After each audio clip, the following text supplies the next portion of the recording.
In the quiet, rain-drenched town of Grimswell, there stood a house that even time had forgotten. Blackwood House was perched atop Wren's Hill like a corpse refusing to decay.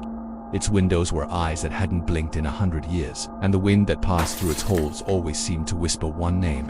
Elara Wren, 16 years old, was not like the other girls at Grimswell High. She wore black year-round, read books with titles like How to Disappear Completely, and could speak fluent Latin.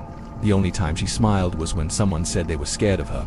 Most kids at school called her names, Witch Girl, Creepy Elara, or just her. But Elara didn't mind. She didn't need friends. She had her shadows, real ones. You see, Elara Wren had a gift or a curse, depending on who you asked. She could see the shadows that people left behind, not the ones cast by light, but the ones soaked in grief, pain, lies, and secrets, and if she wanted, she could collect them.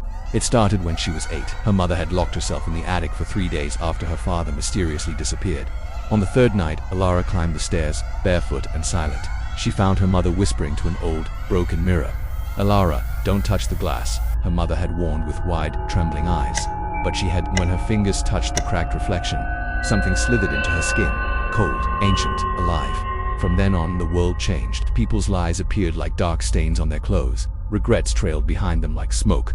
And every time someone died, their last secret would linger in the air like perfume. Elara began keeping a journal of them. She called it the Book of Unseen Things. One rainy Monday, as the gray clouds hung low and brooding, a new boy arrived at school, tall, quiet, and dressed in navy, completely out of place. His name was Lucian Vale. He took the seat behind Elara in chemistry.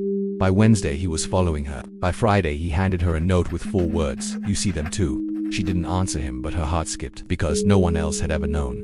That night, she found Lucian standing outside the Blackwood house, rain soaking his jacket, hair plastered to his forehead, eyes wide. "Why are you here?" she asked, voice flat. "I saw something in your shadow," he said. It blinked. She didn't deny it. Instead, she invited him in. The Blackwood house was a labyrinth of rooms with no names. The walls were covered in fading portraits with missing eyes. Candles floated when they weren't supposed to. Clocks ticked backward. Elara called it home. Lucian didn't flinch. "I've been dreaming of this house," he whispered, "since I was 7. Something stirred in Elara's gut. She took him to her collection, a small room with shelves full of jars. Each jar held a fragment of darkness.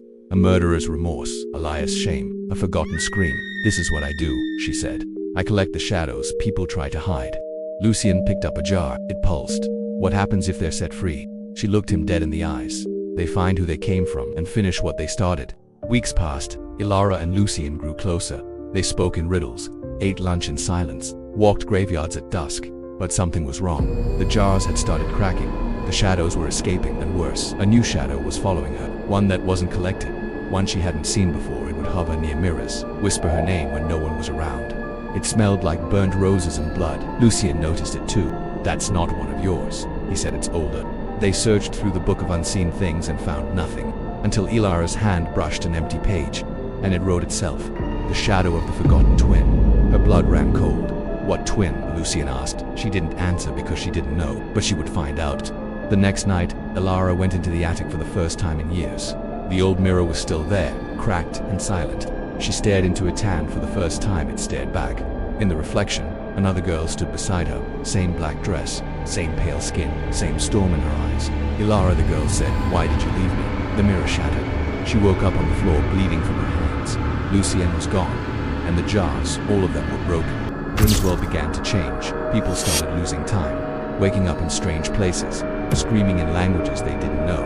Shadows began crawling on walls in broad daylight. The town blamed the weather, or drugs, or witches. Elara knew better. She had opened something, and it had taken Lucian. The next day, she received a note folded into the beak of a dead crow on her windowsill. It read, "Trade him for you. Midnight Mirror Lake." She burned it, then went. Mirror Lake was still, too still. Elara stood at the edge, barefoot, hair like a black halo. The water shimmered, and from it rose herself, or rather the twin. "I was the one who touched the glass," the shadow whispered. "But you got the power. You stole me." "That's not true," Elara said. "You don't remember, because I'm the memory you buried." Behind her, Lucian appeared, eyes glazed, walking like a puppet. The twin grinned. "Let's make it fair now." She lunged. The fight wasn't physical, it was spiritual, internal. It was two versions of one soul tearing each other apart inside a collapsing mind. Memories Elara didn't know she had came flooding back, a crib with 2 babies, a fire, a scream. Only one girl pulled out alive. She hadn't been alone. She was never meant to be alone. When she woke, the lake was empty. Lucian was beside her, awake, breathing. "What happened?" he whispered.